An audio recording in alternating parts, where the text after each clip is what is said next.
Ahmed Sefrioui. La boîte à merveilles. Roman. Chapitre 12.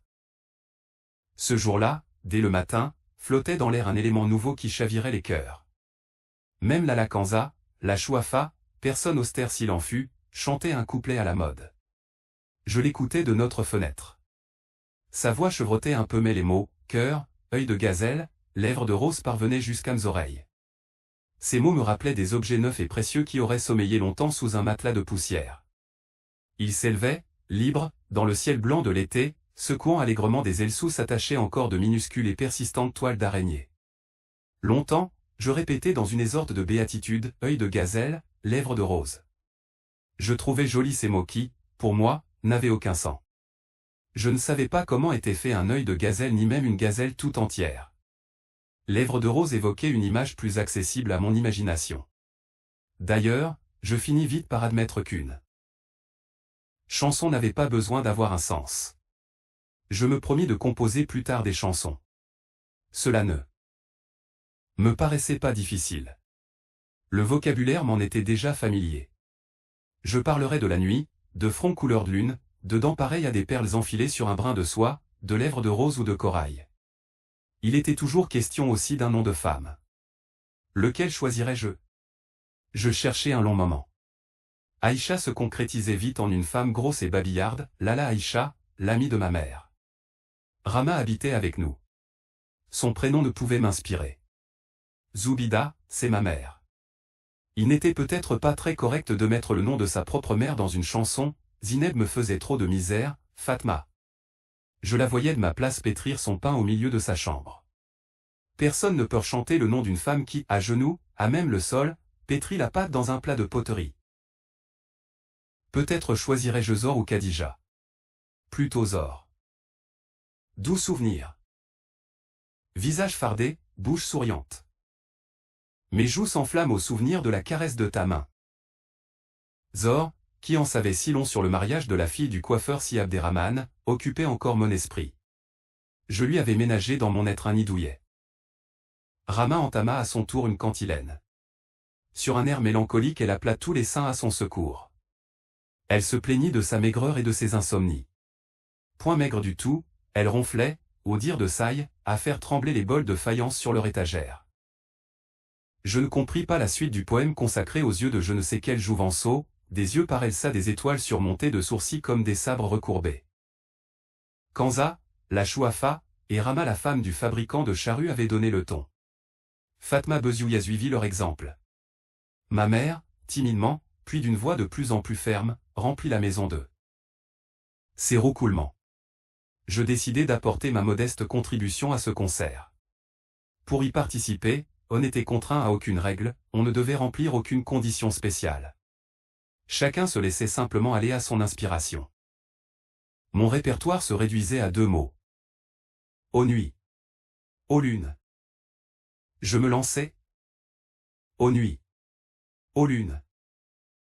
Si le poème pouvait paraître maigre, je jure par le Tout-Puissant que les combinaisons musicales qui allaient m'inspirer mériteraient de rester gravées dans les mémoires. Toutefois, un cerveau humain aurait eu une peine infinie à enregistrer la somme des variations, des fantaisies audacieuses, des rythmes imprévus que, dans ce moment de liberté totale, enfanta mon délire lyrique. Au milieu de cette ivresse, éclata comme le tonnerre par un beau soleil d'avril, un coup de marteau à la porte d'entrée. Un silence de mort obscurcit la maison. Au deuxième coup, Rama cria. Qui est là? Une voix fragile d'enfant miaula une phrase incompréhensible. Le sang déserta mes joues. Je me penchai à la fenêtre. Tante Kanza invita l'enfant à pénétrer dans le patio. Après 2 minutes d'attente intolérable, parut la silhouette souffreteuse d'un petit garçon d'une dizaine d'années. Je le reconnus, c'était Halal El Yacoubi, un élève de notre école coranique. Pris de panique, je me précipitai derrière le lit, cherchant une cachette. Mes membres tremblaient, mes dents claquaient dans ma bouche, le froid insinué dans ma poitrine, s'y établissait pour jamais. Ma mère parlait. Elle disait. Il va mieux. Tu remercieras le FQH de t'avoir envoyé prendre de ses nouvelles, tu lui diras qu'il n'est pas encore assez bien portant pour retourner au MSID. Va, mon fils, qu'Allah t'ouvre les portes de la connaissance. La maison se replongea dans un silence épais. Ma mère appela. Sidi Mohamed. Ya, Sidi Mohamed, où es-tu? Je ne répondis pas. Elle s'énerva. Où es-tu, fils de chien? Ne peux-tu plus répondre? Incapable d'ouvrir la bouche, j'opposai à ces insultes un mutisme offensant. Elle se lamenta, prit à témoin de son infortune le ciel, la maison, la noble communauté islamique. Malheur! Malheur! Être abandonné de son mari et vivre avec un fils affublé d'une tête de mulestin, si triste sort qu'on n'oserait pas le souhaiter à son ennemi, fût-il un juif ou un nazaréen. Dieu! Écoute mes pleurs.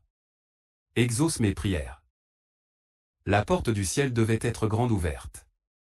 Zineb, partit faire une commission, revint tout essoufflé, point tout le monde l'entendit crier de la ruelle. Mère Zoubida! Mère Zoubida! Je t'apporte une bonne nouvelle, une bonne nouvelle. Une bonne nouvelle? Ma mère s'arrêta de vitupérer contre moi. Zineb, suffoquée par l'émotion, se planta au milieu du patio, tenta sans y parvenir d'expliquer ce dont il s'agissait. Personne ne comprit le motif de son excitation, point les femmes avaient abandonné leur ouvrage. Elle regardait qui par une lucarne, qui par une fenêtre. Zineb gesticulait au milieu de la cour. Je quittai ma cachette.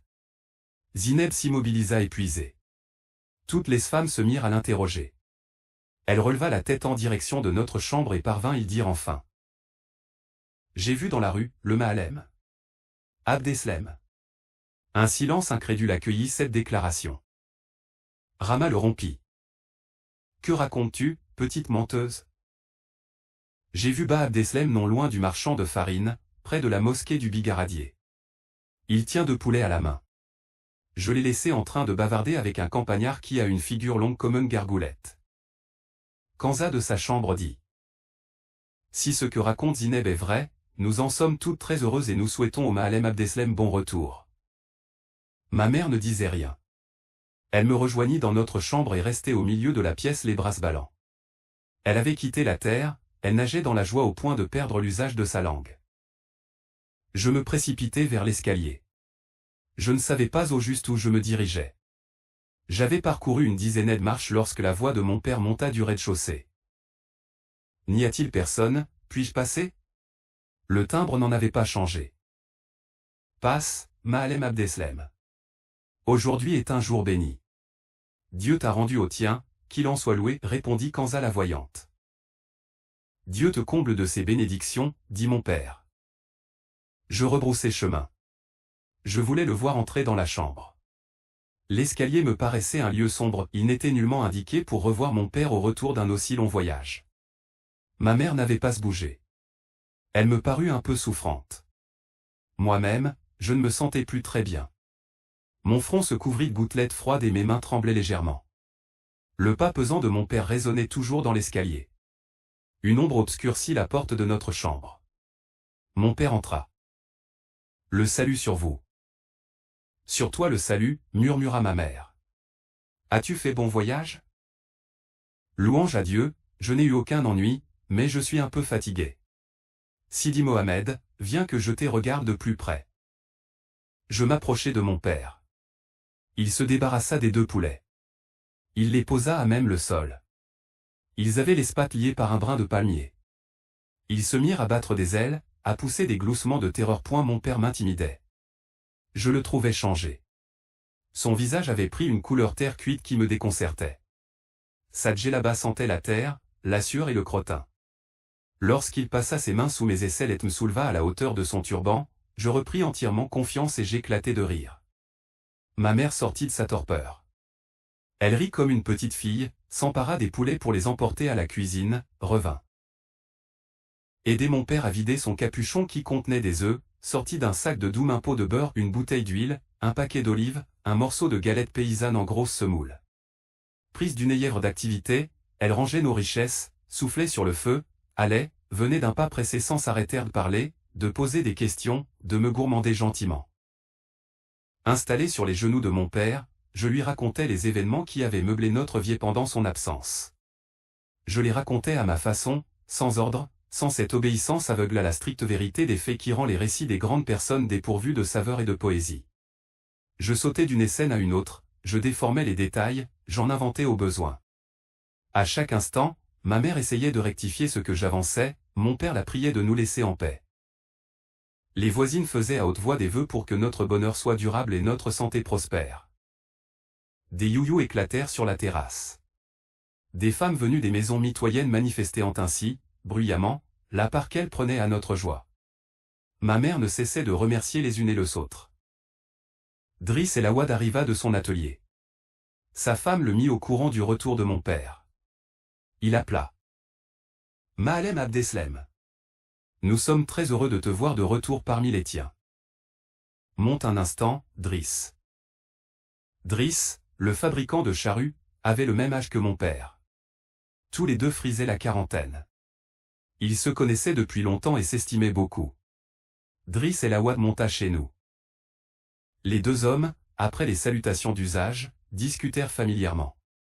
Ils parlèrent de la qualité de récolte, des prix des denrées, des amis communs. Driss dit à mon père. Tu viens d'arriver et peut-être même les gens de ta maison ne le savent-ils pas encore. Le divorce entre Moulay Larbi et la fille du coiffeur a été prononcé hier devant notaire. Louange à Dieu. Moulay Larbi va pouvoir enfin retrouver la tranquillité de l'âme, la paix des hommes bénis. Je savais que la folie de Moulay Larbi serait passagère. N'est-ce pas folie de vouloir conduire plusieurs attelages à la fois? Il est déjà si difficile de s'entendre avec une seule femme, de vivre en harmonie avec les enfants de sa chair. Moulay Larbi a goûté aux fruits amers de l'expérience, le voici de nouveau parmi les hommes normaux, il convient d'en louer le Seigneur. Ma mère m'appela à voix basse. Sidi Mohamed. Viens chercher le plateau. J'allais la retrouver à la cuisine. Le plateau pesait lourd à mes bras enfants. Je m'acquittai de cette fonction avec un certain orgueil. Mon père versa le thé.